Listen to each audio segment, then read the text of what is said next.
Guest join करते ही करे यह काम, वह कभी निगेटिव नहीं होगा।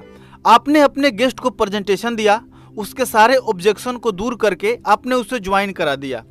ज्वाइन करने के बाद उसके मन में बहुत से सवाल पैदा होते हैं इस इंडस्ट्री के प्रति, आपके कंपनी के प्रति, कुछ पॉजिटिव कुछ निगेटिव, लेकिन ज़्यादातर वह निगेटिव ही सोचता है। गेस्ट को तुरंत ज्वाइन कराने के बाद जो मैं 5 पॉइंट बताने वाला हूं, अगर आपने उसे बता दिया तो वह कभी निगेटिव नहीं होगा और बड़े उत्साह के साथ काम की शुरुआत करेगा। नमस्कार, मैं दीपक सिंह स्वागत करता हूं आपको आज के इस सेशन में। नंबर 1, क्या करना है? अपने गेस्ट को यह फील कराएं कि आपने ज्वाइन करके बहुत अच्छा डिसीजन लिया है, क्योंकि वह ज्वाइन तो हो गया है पर उसके मन में शंका, डाउट अब भी चलते रहते हैं। उसके मन में सवाल चलते रहता है कि हमने ज्वाइन करके अच्छा किया या नहीं।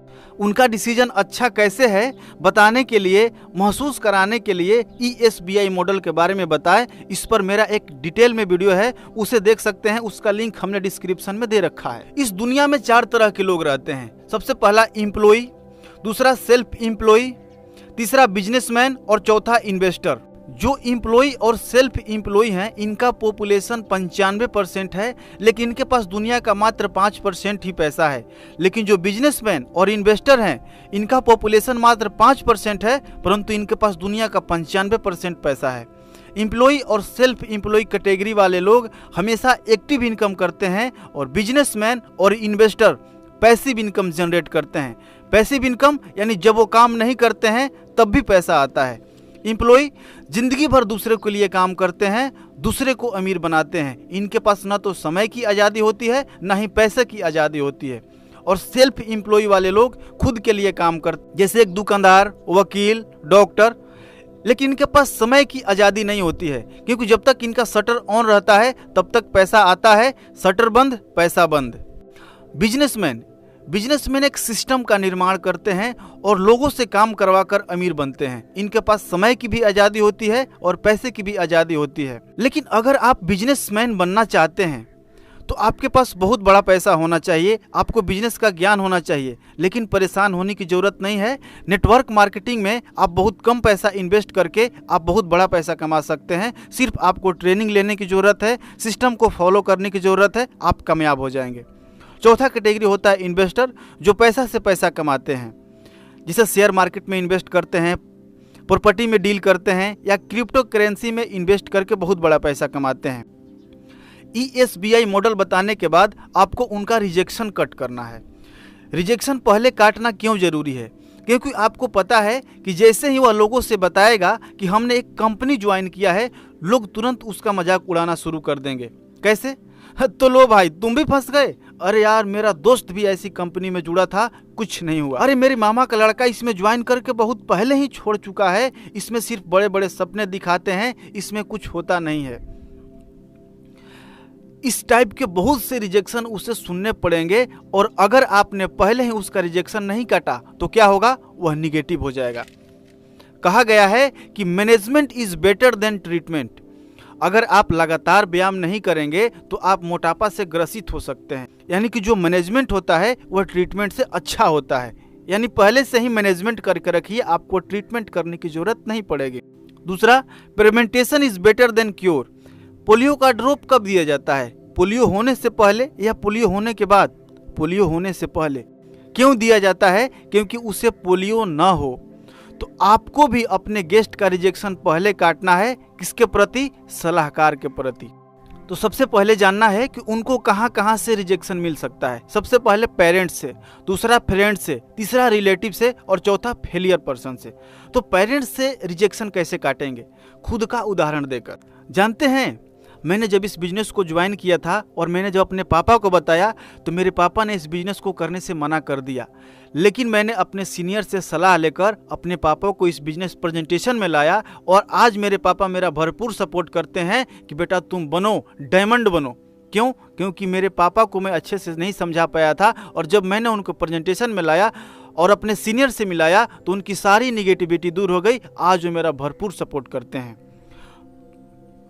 दूसरा, फ्रेंड से और रिलेटिव से मिलने वाले रिजेक्शन को कैसे कट करेंगे? सबसे पहले अपने गेस्ट से सवाल पूछिए कि सलाह किससे लेना चाहिए। तो आपका गेस्ट बोलेगा कि बड़े लोग से। तो उनसे पूछिए कि हमें सिंगापुर जाना है तो हम किससे पूछेंगे। कौन बताएगा? अरे वही बताएगा जो सिंगापुर जा चुका है या जिसको जानकारी है सिंगापुर कैसे जाते हैं। दूसरा पूछिए कि हमें शेयर मार्केट में पैसा इन्वेस्ट करना है तो किससे सीखेंगे? उसी से सीखेंगे जो ऑलरेडी पैसा लगाकर शेयर मार्केट से पैसा कमा रहा है या जिसके पास शेयर मार्केट का ज्ञान है। उसी तरह से आपका फ्रेंड क्या करता है, जॉब, आपके रिलेटिव क्या करते हैं, जॉब, तो हमें बिजनेस के बारे में कैसे जानकारी दे सकते हैं। तीसरा, जो लोग नेटवर्क मार्केटिंग में फेल हो गए हैं। अच्छा, जो लोग नेटवर्क मार्केटिंग में फेल हो गए हैं वो आपसे क्या कहेंगे कि आपने ज्वाइन करके बहुत अच्छा किया, या बोलेंगे कि तुम फंस गए हो, तुम्हारा पैसा डूब गया, इसमें कुछ होता नहीं है, वगैरह वगैरह। लेकिन आप बताइए, क्या 10वीं क्लास में पढ़ने वाले सभी विद्यार्थी पास हो जाते हैं? नहीं। क्या सरकारी नौकरी की तैयारी करने वाले सभी लोग की नौकरी लग जाती है? नहीं। तो क्या लोगों ने सरकारी नौकरी की तैयारी करना छोड़ दिया है? नहीं, बल्कि दिन प्रतिदिन तैयारी करने वालों की संख्या बढ़ती जा रही। 10वीं क्लास में फर्स्ट कौन आता है और नौकरी किसकी लगती है? जो लगातार मेहनत करते हैं। तो आप भी अगर लगातार मेहनत करेंगे तो आप कामयाब होंगे या नहीं? जरूर होंगे, क्योंकि यहाँ आपको भरपूर सपोर्ट मिलता है, ट्रेनिंग मिलता है। एक व्यक्ति बाइक चलाने गया और वो पहली बार बाइक चलाने गया और उसका एक्सीडेंट हो गया और एक्सीडेंट में उसका पैर टूट गया, और आप उसी दिन उससे पूछने चले गए कि मैं बाइक सीखना चाहता हूँ, तो आपसे क्या सलाह देगा?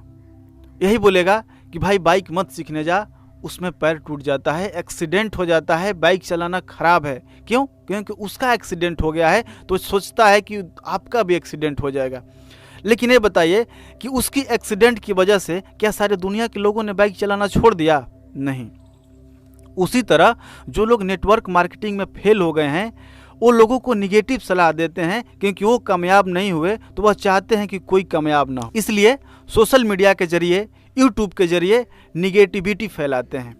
मैं आपसे यह जानना चाहता हूं कि अगर डायरेक्ट सेलिंग बुरा होता तो क्या भारत सरकार गाइडलाइन लेकर आती और बहुत बड़े बड़े स्पीकरों ने नेटवर्क मार्केटिंग की बड़ाई की है? वो बड़ाई नहीं करते अगर नेटवर्क मार्केटिंग बुरा होता तो।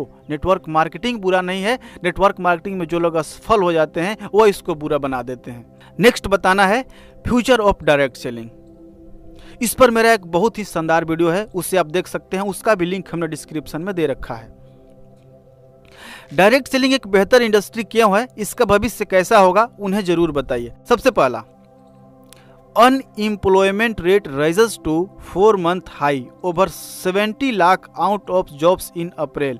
यानी 70 लाख से ज्यादा लोग अप्रैल में बेरोजगार हो गए हैं, उन्हें जॉब से निकाल दिया गया है। अब सोचिए इस लॉकडाउन में इनकम का सोर्स क्या है उनके पास। दूसरा, direct selling industry crossed sales of 7,500 crore in April से सितंबर, यानी 6 महीना में 7,500 करोड़ का टर्नओवर होगा इस कोविड के समय में डायरेक्ट सेलिंग इंडस्ट्री में। तो इसका लाभ किसको मिलेगा? डायरेक्ट सेलर को। तीसरा, as per industry estimate the direct selling industry in India which currently rank number 15, और यह 15,930 करोड़ का टर्नओवर 2021 में करेगी। चौथा, 18.1 मिलियन यानी 1,80,00,000 लोगों को रोजगार देगी अगले 4 साल में डायरेक्ट सेलिंग इंडस्ट्री, यानी हर साल लगभग 45 लाख लोगों को रोजगार देगी। तो सोचिए कितना बड़ा फ्यूचर है डायरेक्ट सेलिंग का। अगला, उनका ड्रीम जानिए कि उनका सपना क्या है। डायरेक्ट सेलिंग का फ्यूचर बताने के बाद उनका सपना जानना है कि उनका सपना क्या है, वो इस इंडस्ट्री से क्या लेना चाहते हैं, घर, गाड़ी, शादी करना चाहते हैं या बाइक लेना चाहते हैं, जो भी उनका सपना है। उनका सपना जानने का सबसे आसान तरीका है कि सबसे पहले आप अपना सपना बताइए कि आपका सपना क्या है, और दूसरा, जो लोग इस बिजनेस में कामयाब होकर उन्होंने अपने ड्रीम को अचीव किया है उनका बताइए, उनके बारे में बताइए, इससे उनका सपना और गहरा होगा। नेटवर्क मार्केटिंग बिजनेस में कामयाब होने के लिए ड्रीम बहुत जरूरी है, क्योंकि ड्रीम इज फ्यूल, सपना ईंधन का कार्य करती है नेटवर्क मार्केटिंग में। अब उनका सपना जानने के बाद उनके सपनों को गोल में कन्वर्ट करना है। एक पेज लीजिए और उस बीच में एक लाइन लगा दीजिए। एक तरफ लिखिए कि आपको क्या चाहिए और दूसरी तरफ लिखिए कि आपको क्या करना पड़ेगा। अगर वो बोलते हैं कि मुझे कार लेना है तो उनसे कौन सा कंपनी का लेना है, मॉडल नंबर क्या होगा, उसका प्राइस क्या हो गया, उसका कलर कैसा होगा, कब लेना है, डेट, मंथ, ईयर के साथ में किस शोरूम से लेंगे, उसका पिक उनके मेन पृष्ठ पर होना चाहिए। उनका सपना एक तरफ कि क्या चाहिए बाइक चाहिए तो उसका भी मॉडल नंबर क्या है, किस कंपनी का लेंगे, प्राइस क्या है, कलर क्या है, डेट मंथ ईयर के साथ में, उसका पिक के साथ में। घर बनवाना है, सेम इसी तरह से करना है। यानी एक साइड में क्या चाहिए और दूसरी साइड में उसको लेने के लिए क्या करना पड़ेगा। यानी आपको ट्रेनिंग लेना पड़ेगा, आपको डेली 4 घंटे का इस बिजनेस के लिए टाइम निकालना पड़ेगा, आपको हर सेमिनार को अटेंड करना पड़ेगा, आपको लिस्ट बनाना पड़ेगा, अप्रोच करना पड़ेगा, लोग रिजेक्शन देंगे, उनके रिजेक्शन को सहना पड़ेगा, तो आपको ये ड्रीम अचीव होगा। और लिखवाने के बाद उनका सिग्नेचर करवा लीजिए। यानी क्या चाहिए और उसको पाने के लिए क्या करना पड़ेगा, दोनों बताइए। अब वीडियो को समराइज करते हैं। ज्वाइन करने के तुरंत बाद यह 5 बात बताना है। सबसे पहला, उनको फील कराए कि आपने ज्वाइन करके अच्छा डिसीजन लिया है, उनको ESBI मॉडल बताएं। दूसरा, उनका रिजेक्शन काटे, किसके प्रति, दोस्त के प्रति, रिश्तेदार के प्रति, निगेटिव लोगों के प्रति। तीसरा, डायरेक्ट सेलिंग का फ्यूचर बताएं। अगर उन्होंने ज्वाइन किया है तो इस इंडस्ट्री से वो कितना ऊपर पहुंच सकते हैं, उन्हें यह एहसास कराइए, उन्हें यह बताइए। चौथा, नो हिज ड्रीम, उनका सपना जानिए। और अगला, कन्वर्ट हिज ड्रीम इनटू गोल, उनके सपनों को गोल में बदलिए। यानी उनको क्या चाहिए और उसे पाने के लिए क्या करना पड़ेगा। कमेंट में ज़रूर बताएं कि यह वीडियो कैसा लगा। अगर वीडियो अच्छा लगा है तो लाइक करें, दूसरे लोगों तक शेयर भी करें। मिलते हैं नेक्स्ट सेशन में कि टीम के लोगों के साथ प्लानिंग कैसे करें ताकि टीम तेज़ी से ग्रोथ करे और सबका जल्दी से जल्दी प्रमोशन हो। अगर आपने हमारे चैनल को सब्सक्राइब नहीं किया है तो सब्सक्राइब करके बेल का आइकन जरूर प्रेस कर लीजिएगा। वीडियो को पूरा देखने के लिए आपका बहुत बहुत धन्यवाद।